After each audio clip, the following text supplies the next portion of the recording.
হসপিটালে বসে সন্তান হওয়ার যন্ত্রণায় ছটফট করতেছিলাম।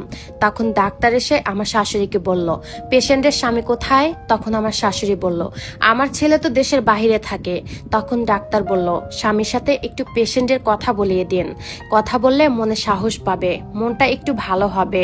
আর প্রথমবার যেহেতু মা হচ্ছে, এই মুহূর্তে পেশেন্টের একটু সাহসের প্রয়োজন। আমার শাশুড়ি তখন আমার স্বামীর কাছে ফোন দিয়ে ফোনটা আমার হাতে দিলেন। তখন আমি ফোনটা কানে নিতেই আমার স্বামী ওপাশ থেকে বলে উঠল, এত ঢং কিসের?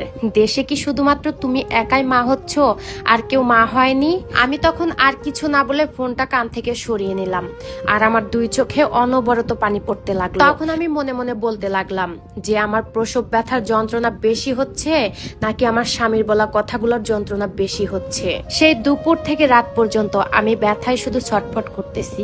কিছুক্ষণ পর ডাক্তার এসে আমার বাবা আর আমার শাশুড়িকে ডাকলো।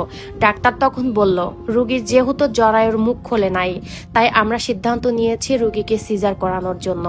আর যদি তা না করা হয় তাহলে রোগী আর বাচ্চা দুজনেরই কিন্তু ক্ষতি হতে পারে। কিন্তু আমার শাশুড়ি কিছুতেই রাজি হচ্ছিল না। উনি বলতেছিল আর কিছুক্ষণ অপেক্ষা করতে। তখন আমার বাবা আমার শাশুড়িকে বলল, বিয়ান সাহেব, আমার মেয়েটার খুব কষ্ট হচ্ছে, আপনি সিজার করার পারমিশনটা দিয়ে দেন। বাবার এই কথাটা শুনে আমার শাশুড়ি মুখ বাঁকিয়ে বলল, যদি সিজারের টাকাগুলো আপনি দিয়ে দেন তাহলে আমি অনুমতি দিতে পারি। আমার শাশুড়ির মুখে এই কথা শুনে তখন আমার বাবা মাথা নিচু করে রইল, কারণ আমার পরিবারে এতটা সামর্থ্য ছিল না যে সিজারের সব টাকা বহন করতে পারবে। বাবার চোখ দিয়ে অনবরত পানি পড়তে লাগলো। একটা বাসায় দারোয়ানগিরি করে কোন রকম সংসারটা চালায়। তাছাড়া আমার আরো দুইটা ছোট বোন আছে, এখনো তাদের বিয়ে বাকি। তাদের জন্য তো আমার বাবা চিন্তা করতে হয়। বাবা মুখ কালো করে ওইখান থেকে আমার কাছে চলে আসলো। তখন আমি বাবাকে বললাম, বাবা, আমি যদি ব্যথায় মরেও যাই তারপরও তুমি আমাকে সিজার করিও না। বাবা তখন চোখের পানি মুছতেছে আর আমার মাথায় হাত দিয়ে বুলিয়ে দিচ্ছে আর বলতেছে, মারে, তোর আর কষ্ট আমি আর সহ্য করতে পারতেছি না। একটু পরে মোবাইলে কথা বলতে বলতে আমার শাশুড়ি আসলো।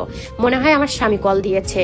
তখন আমার শাশুড়ি বলতে লাগলো, তোর বউ তো ইচ্ছে করে ঢং করতেছে। কেন? আমি তো 5 সন্তানের মা, কই আমার তো কখনো এরকম হয়নি। আমার শাশুড়ি তখন ইনিয়ে বিনিয়ে আরো অনেক কথা আমার স্বামীর কাছে বলল। তখন ভাগ্যক্রমে একটা ডাক্তার আমার শাশুড়ির সব কথা শুনে ফেললো। উনি তখন আমার শাশুড়িকে ধমক দিয়ে বলল, কি সব ফালতু কথা বলেন? নিজে তো মা হয়েছেন, বোঝেন না মা হওয়ার যন্ত্রণা কতখানি? একটা মেয়ে ব্যথা সহ্য করতে পারতেছে না, আর আপনার কাছে ঢং মনে হচ্ছে? আপনারা যদি এই মুহূর্তে সিজার না করান তাহলে কিন্তু বাচ্চা মা দুটোকেই বাঁচানো সম্ভব হবে না। ডক্টরের এই হুমকি শুনে আমার শাশুড়ি তখন ভয়ে সিজারের অনুমতি দিয়ে দিল। কিছুক্ষণ পর আমাকে সিজার করানোর জন্য নিয়ে গেল। আমি তখন 8 দিন হসপিটালে ছিলাম। এই 8 দিনের মধ্যে একটা দিনও আমার স্বামী আমার সাথে ফোনে কথা বলেনি। শাশুড়িকে ঠিকই প্রতিদিন